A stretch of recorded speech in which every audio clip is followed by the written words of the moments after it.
My name is Irene Betts. I'm 29 years old, and I learned the hard way that love doesn't always die in a fiery argument. Sometimes it dies slowly, drowned out by comparisons whispered over wine glasses and scrolled across phone screens. The first time Chris compared me to someone else, I laughed it off. We were at a friend's party, the air thick with the smell of grilled steaks and spilled beer. Jade, Sarah's wife, was at the grill, flipping food with one hand and gesturing dramatically with the other as she told some story about closing another huge deal at her firm. Everyone's attention was on her. She had that natural commanding energy that filled every corner of the backyard. Chris nudged me with his elbow, his eyes fixed on her. God, look at Jade. She just has this presence. Sarah says she's already up for another promotion. Irene, when are you going to go for a promotion at your job? He said it with a crooked smile, his tone light, almost playful, like it was nothing, like it was just a casual question. I squeezed his hand, forcing a chuckle. I'm pretty happy where I'm at, Chris. My team's solid. My hours let me actually spend time with you. Isn't that worth something? He hummed a sound that wasn't quite agreement, wasn't quite dismissal. And then almost absently, his gaze drifted back to Jade. It was such a small moment. A flicker, really. I told myself not to make a big deal of it. But I felt something in my stomach tighten, a warning bell muffled under the laughter of our friends. At first, the comments came like drops of rain, occasional, easy to ignore. We'd be watching a movie, and a character would pull up in some sleek, ridiculous car. Chris would sigh and say, "That's the kind of car Jade drives. Must be nice, huh?" Then he'd pat my knee like that softened the sting. Or I'd spend an entire Saturday drilling holes in our balcony wall, setting up the floating shelves he wanted for his plants. When he came home, instead of the excitement I expected, he'd glance once and say, "Oh, Sarah mentioned Jade just hired a professional decorator for their place.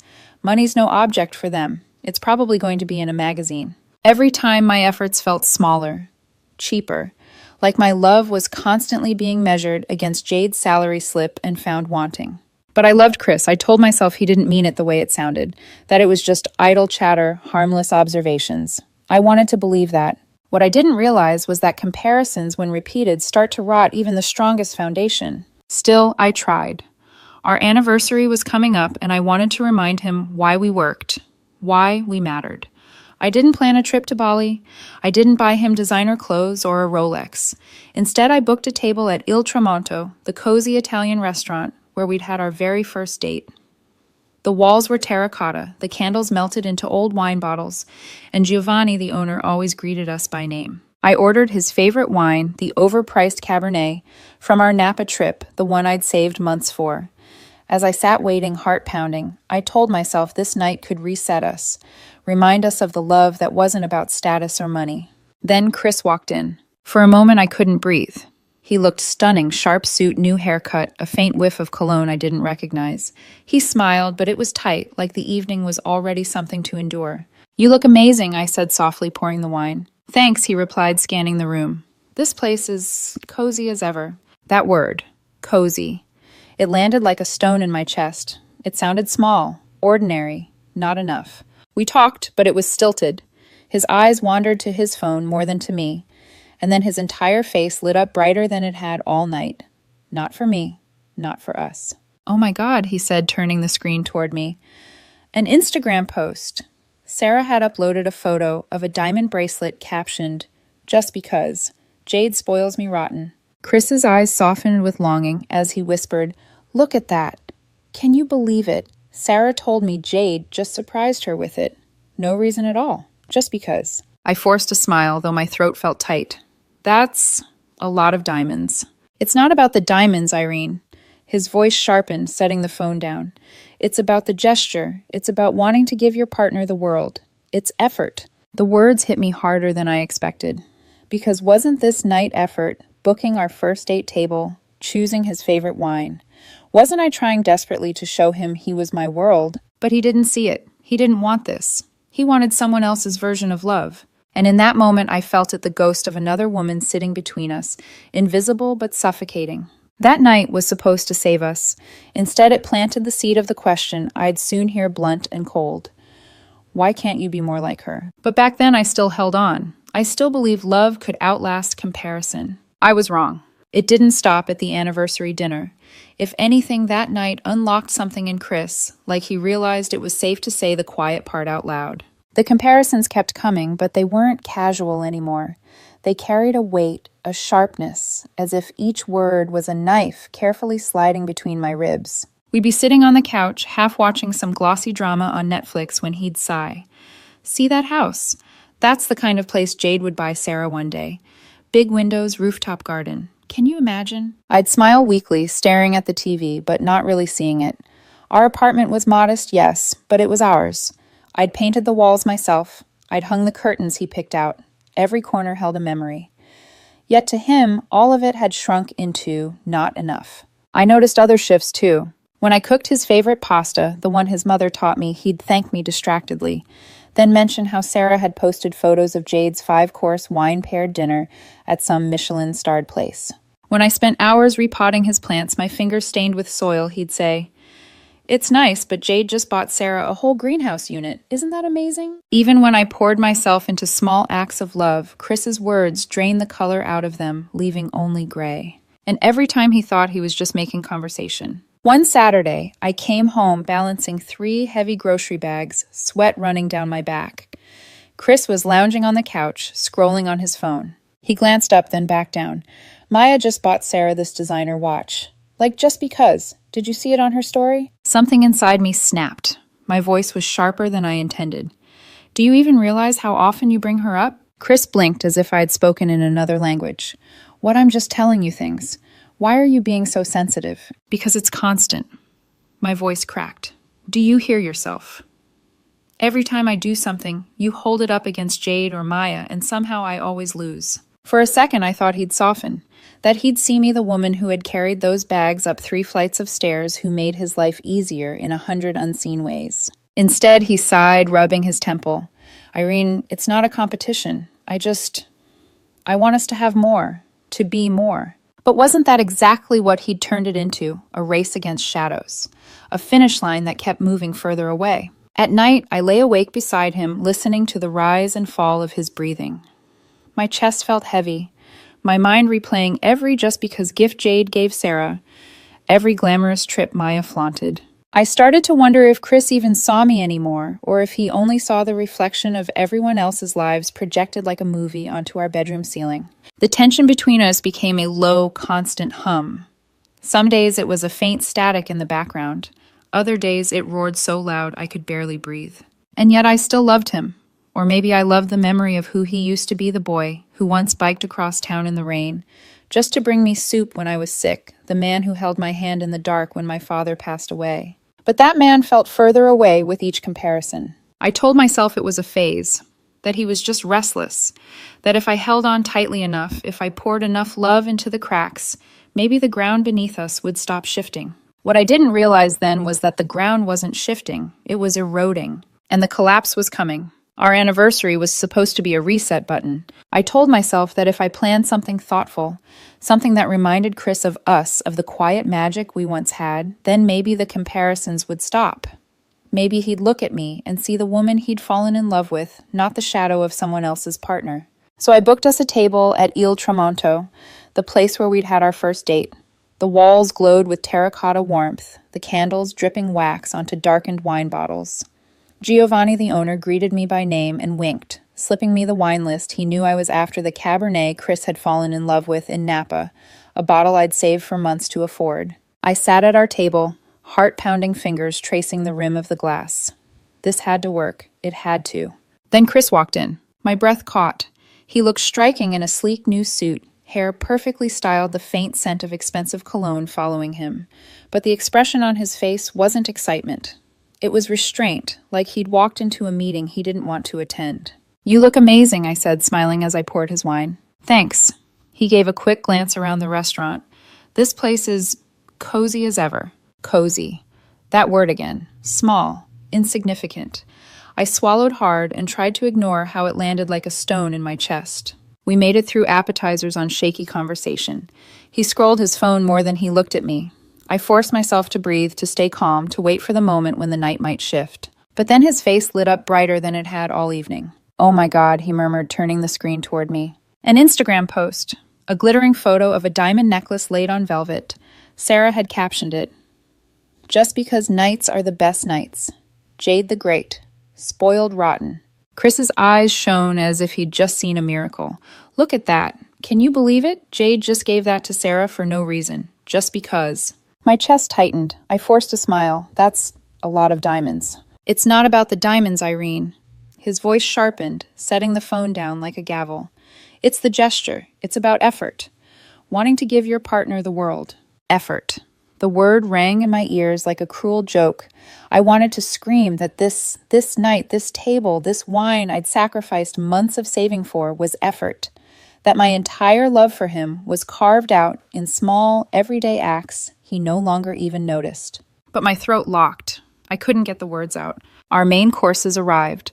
I'd ordered his favorite osso buco, hoping it would soften him. Instead, he pushed the meat around the plate with a fork, sighing.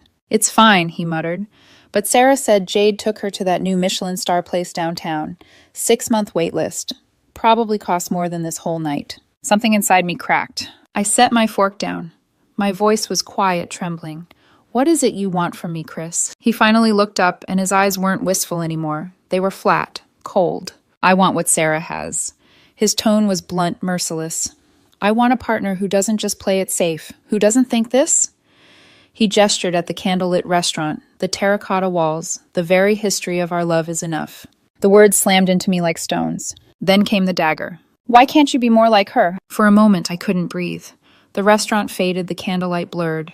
My heart felt like glass shattering under pressure. It wasn't Jade anymore. It wasn't an idea. It was Maya, a real person, someone I knew, someone Chris was actively holding me against. I whispered hollow. Why are you even with me then? He didn't answer. He just stared, fork dangling loosely from his hand as if the question had never crossed his mind. That night I walked out of Il Tramonto with my chest hollowed and my ears ringing. The anniversary dinner that was meant to save us had instead buried us. And I knew, though I couldn't yet admit it aloud, that something inside our relationship had died for good at that table. The silence in our apartment that night was different. It wasn't the ordinary silence of two people unwinding after a long day. No faint hum of the TV, no lazy chatter about groceries or deadlines. This was a verdict, heavy, final, the kind of silence that pressed against my chest like a weight. I stood in the doorway for a long time, staring at the familiar clutter of our life together. The coat he always left draped over the chair. The stack of design magazines, the throw blanket we'd bought one winter afternoon when it had snowed too hard to go outside. It all looked the same, but it didn't feel like mine anymore. I didn't cry. I didn't scream. I just felt hollow. His words played on loop in my head, each one sharper than the last. Why can't you be more like her? I want what Sarah has. This isn't enough. By dawn, the hollow ache inside me had hardened into something else. Not anger, not grief. Certainty. He had shown me who he was, and I finally believed him. The next day, I called in sick to work and began to pack. It wasn't dramatic. I didn't throw things into garbage bags like they do in movies. I moved through the apartment, slowly, carefully sorting what was mine and what wasn't. I folded my clothes into neat stacks, took my toothbrush, my face cream, my books. I left the sweaters he'd stolen from me, the mugs I'd bought, but he claimed as his. I even left the framed photos of us on the walls. They felt like artifacts of strangers. Box by box, I dismantled the life we'd built. Around noon, my phone buzzed. A text from Chris. Irene, we need to talk. 3 words. No apology, no acknowledgement. Just a command. I didn't reply. And for the first time in months, maybe years, that felt like power. When he came home late that afternoon, I was sealing a box of records. His footsteps stopped in the hallway. What are you doing? Packing, I said, not looking up. Irene, stop. We need to talk about last night. I pressed the tape across the cardboard, the rip echoing in the silence. Then I looked at him. His eyes were tired makeup from the night before, smudged faintly at the edges, his expression expectant. He wanted me to cry, to beg, to fight for us, so he could be the magnanimous one, the forgiver. But I didn't give him that script. There's nothing to talk about, I said flatly. You were very clear. He flinched just slightly. My calmness unsettled him. Irene, I was upset. You just walked out. What was I supposed to think? I set the box aside and stood. My voice was low, steady. You were supposed to think about what you said, about how you looked me in the eye and told me I wasn't enough, that you wanted someone else. He opened his mouth, closed it, then crossed his arms. So that's it. After 4 years, you're just going to walk away over one fight. I shook my head. It wasn't one fight. It was the last one. The one where you said out loud what you've been feeling all along. For the first time, I saw something flicker in his eyes. uncertainty. "You don't want me, Chris," I whispered. "You want an idea of someone else. You want her." His chin lifted defiant. "Is that so wrong?" "To want more. To want a partner who pushes for more, who is more." "Look at Sarah. Look at what Jade gives her. I deserve that. Entitlement, not regret, not sorrow, just entitlement." And in that moment, the last piece of me that wanted to fight for him dissolved. I picked up a box and carried it to the door. He followed, voice rising now. "So that's it. You're just going to run away." I stopped, turning to face him one final time. My words came out like a closing door. "I'm not running away, Chris. I'm walking away. There's a difference." Then I left. The latch clicked softly behind me, quieter than a slammed door, but infinitely more final. That night, I slept on a friend's couch, surrounded by boxes that smelled like my old life.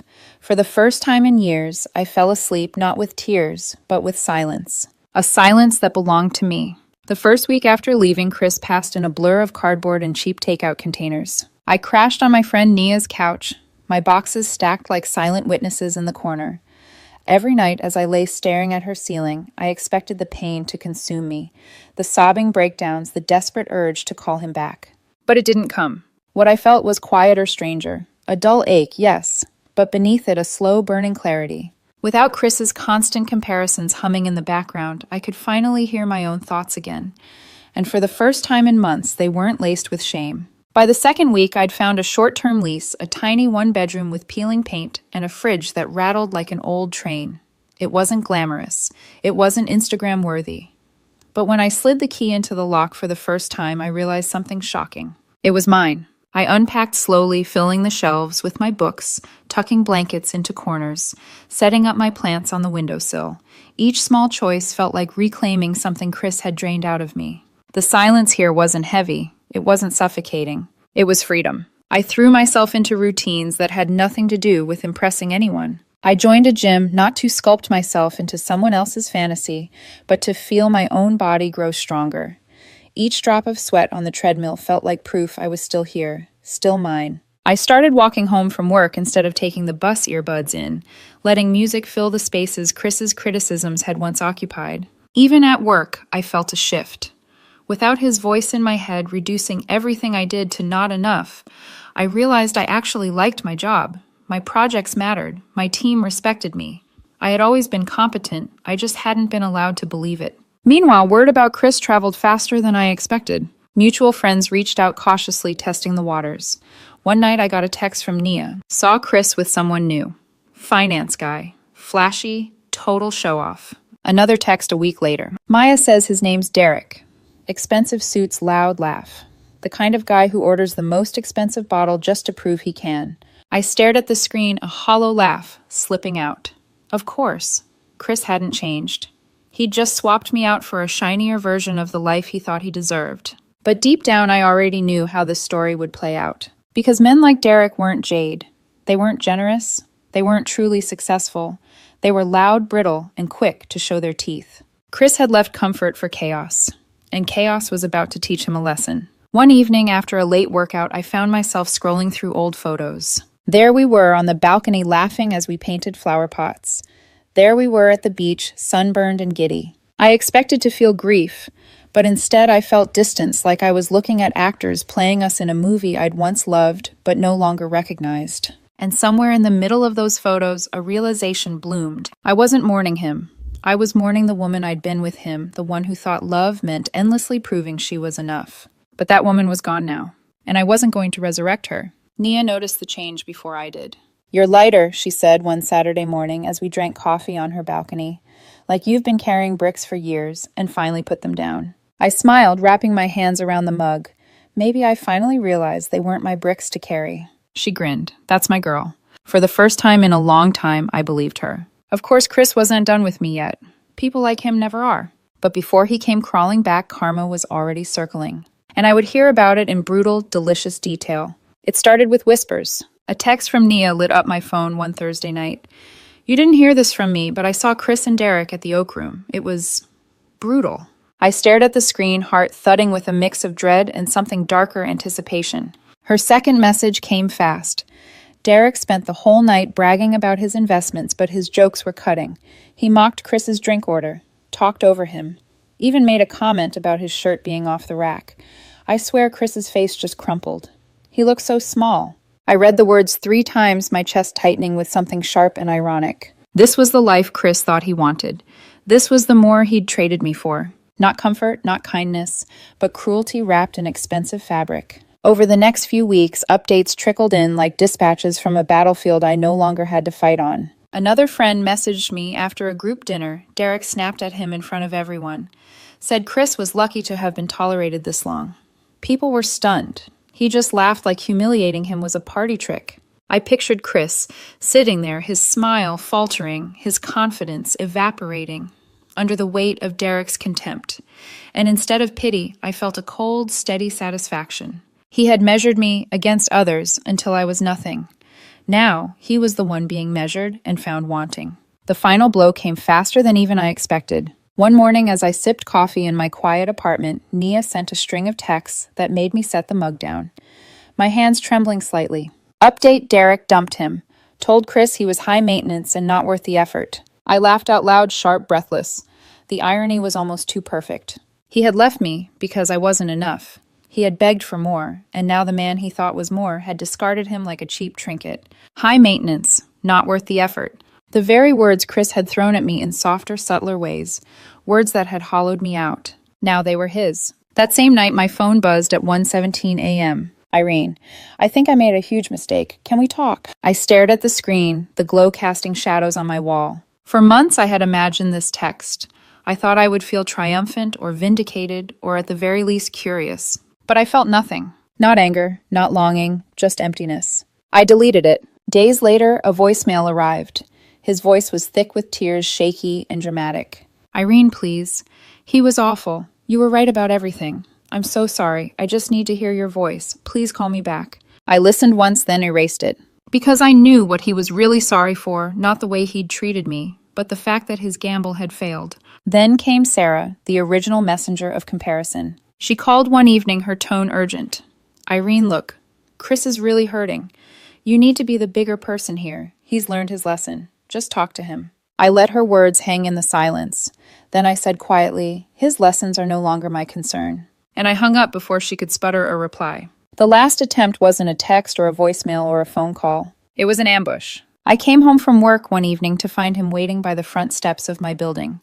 His face was pale eyes, puffy, but when he looked at me, it wasn't grief I saw. It was entitlement. You've been ignoring me, he accused, stepping into my path. I have. My voice was calm, steady. After everything, you're just going to be a cold bastard about it. I stopped, finally meeting his gaze. You got what you wanted, Chris. You traded up. I hope it was worth it. I swiped my key fob, walked past him, and let the building door click shut behind me. This time the silence wasn't his weapon. It was mine. And yet I wasn't done moving forward. Because karma wasn't just about watching him fall. It was about stepping into something better. And I didn't know it yet, but soon I would meet someone who saw me not as a comparison, not as a placeholder, but as a choice. Summer had arrived, and with it came the inevitable, a mutual friend's backyard barbecue. I almost didn't go.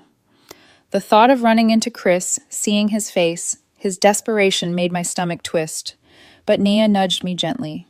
You can't avoid life forever, Irene. Besides, you won't be alone this time. She was right. I wouldn't be. Because beside me was Samuel. We'd met at the gym of all places, not in some dramatic whirlwind, not with fireworks, just 2 people spotting each other, talking between sets, and slowly realizing that conversation didn't feel like effort. It felt like breath. Samuel wasn't flashy.